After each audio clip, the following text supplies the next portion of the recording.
everybody. It's the weekly live show number 10. I can't believe I've done 10 of these over 10 weeks. Never give in, never give up, and never quit. So tonight's, hi Kayan, hi Kylie. Tonight's topic, or this afternoon's topic, wherever you may be, could even be this morning's topic if you're in another country. Hi Jason, hi Helen.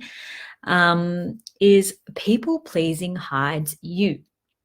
Now, if you are constantly people pleasing and looking at what everyone else's needs are, never getting to anywhere where their needs actually are you actually ever getting to choose for you? Are you actually ever aware of what's true for you? Are you actually ever aware of what you would like to create in the world? So if you're always doing for others, guess what? You are already hiding you. Now, interestingly enough, something that I looked at today is that people pleasing is an inability to receive. I can do a massive mic drop on that one. People pleasing is an inability to receive. So if you're doing people pleasing all the time, you're actually not receiving anything around you, including you. So you're not receiving from the universe. You're not receiving from the earth. You're not receiving from what nature could give to you.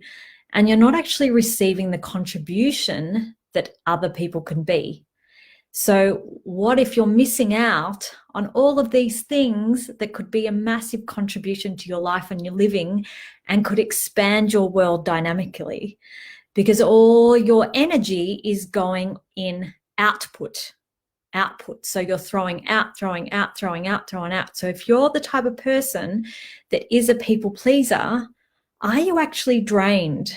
Do you feel tired all the time? Do you feel like you can never keep up and that it's never enough?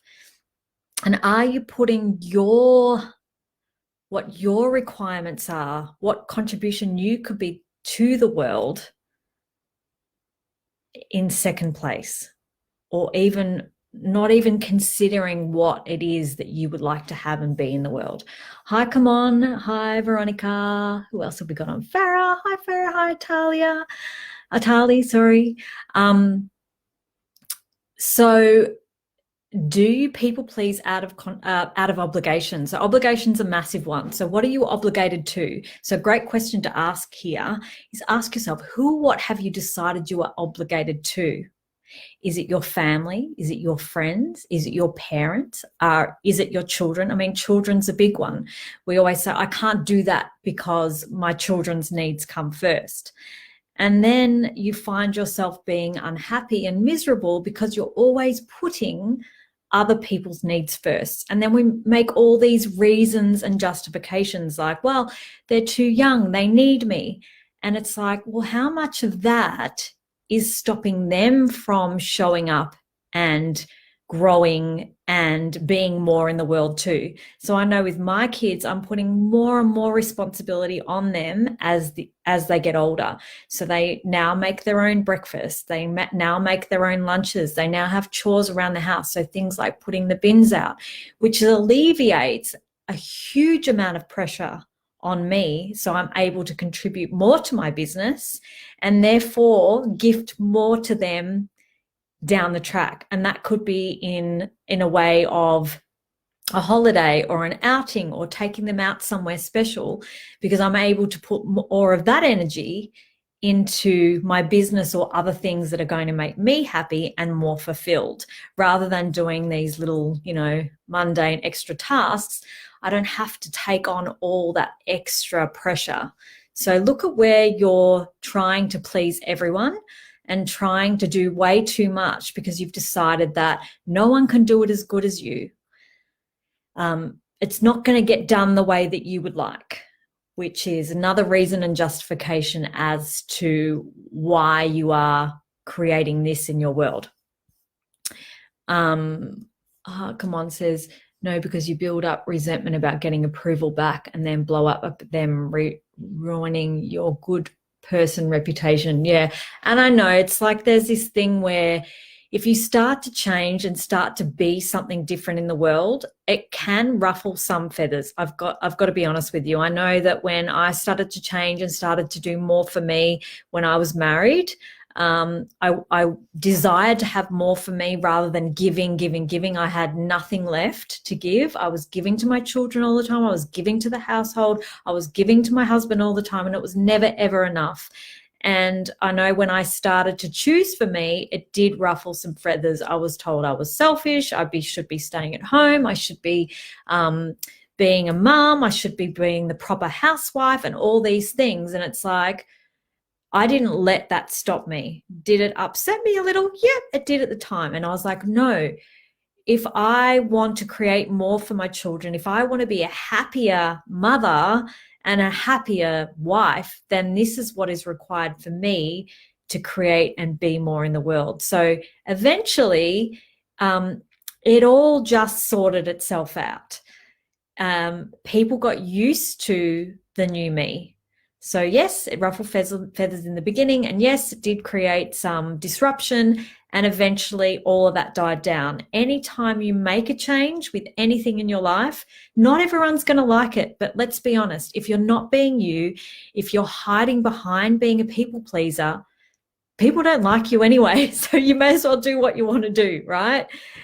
Because, that's just how it is. So ask yourself, who or what have you decided you are obligated to?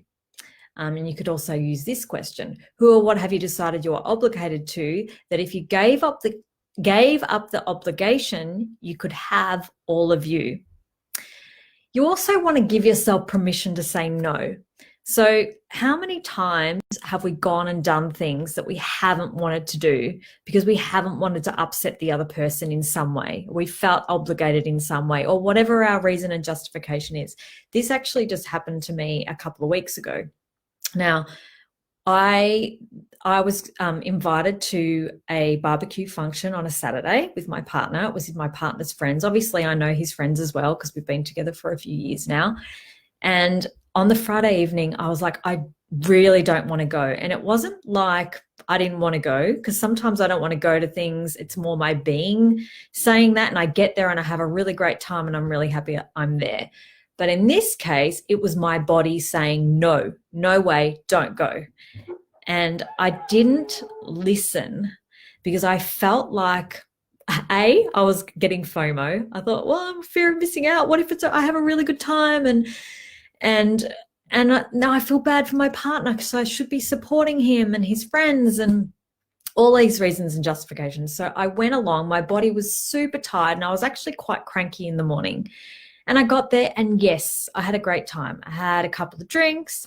I got home and in the middle of the night, I felt really, really unwell. Now, did my body know something? Did I pick up something at that function? What did my body know that I was denying and not willing to receive fully that information? If I had trusted me and trusted myself in that moment and just said, no, I'm receiving information here. I'm going to choose for me in this particular moment because my body was really screaming at me, then I would not have woken up unwell in the middle of the night. It was obviously something was going on for me. So these are all the ways that we basically create blocks in our lives and create a circumstance where and that wasn't a huge issue. I did feel unwell, it wasn't a huge issue. I didn't die. I didn't have the coronavirus, but I negated what my body was asking me. So you don't want to do that. You want to listen to your yeses and your nos. Interestingly, my daughter is really great at this. The other day, on Saturdays, she has her dancing and then she's got a little break and I've given her permission to have some money and go down the street and grab some lunch. Anyway, on this particular day, she went to a cafe and all of her friends went to get sushi and she sat in the cafe by herself and ate a toasted ham and cheese and tomato sandwich. And when I said to her, hey, what did you do for lunch? Did you go with the other girls? what did you do? And she said, oh, I sat in the cafe and I had a ham, cheese, and tomato sandwich. And I said, oh, where were the other girls? And she said, oh, they didn't come. They went and had sushi. And I said, oh, how come you didn't go with them? And she goes, because I didn't want sushi and I was choosing for me. And I'm like, wow, that is so cool. Like, she's 11, right? So how many children, and how much do we do the same thing, is follow the crowd, follow what everyone else is doing because we want to fit in.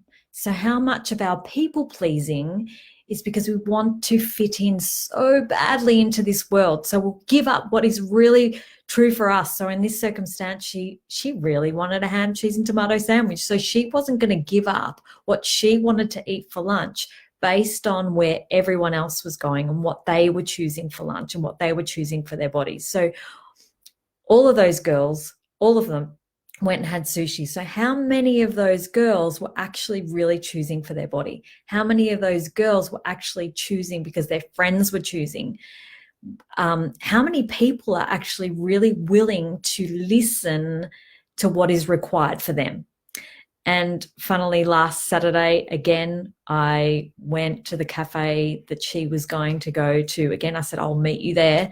And again, all her friends went and had sushi, and she came to that cafe and she had eggs on toast with me. So I said, how come you're not going with your friends? She goes, no, I'm choosing for me, mummy. I'm not going to do what they're doing. I'm like, cool. And it's not like she's not popular. She's not popular because she's choosing that. So please, like, anywhere where you think you're not going to be popular and you're not going to fit in just because you're choosing something different, it doesn't work like that, right? And people will eventually go, oh, if she's choosing for her, then I get to choose for me. So you can be an invitation for something totally different in the world. And how cool is that? So what's your hidden agenda with people pleasing? Does it make you feel valued? Does it make you feel needed? Do you feel accepted? Or does it make you feel included? Or do you desire to feel included? Or is it something else? So look at if you're a people pleaser, look at where your hidden agenda is and where you're trying to be one of or any of those things. So if you had no hidden agendas with people pleasing, could you actually choose what works for you? And then ultimately that works for everybody else. So what have you bought? Where have you bought the lie that it would not contribute to others if you actually pleased yourself? If you are happy, ultimately everyone else will be happy too. Now, I just wanted to leave on one note. I wanted to do a quote from something that I actually saw today. It said, if you live for people's acceptance, you will die from their rejection. So if you live for people's acceptance, you will die from their rejection. So people reject for all sorts of reasons. You don't stand up to their standards. And I so love this quote because you can never please people. How do we ever gauge what is going to make them happy? How many times have we been rejected hoping that we will fit in, and all the while being rejected as we can never fit someone else's standards? So how much are you hiding you through your people pleasing? And is it time to create something totally different in the world? I invite you to that possibility. I hope you have an amazing Thursday night, evening, morning, wherever you are in the world. And thank you for listening. And I look forward to chatting again next week. Bye for now.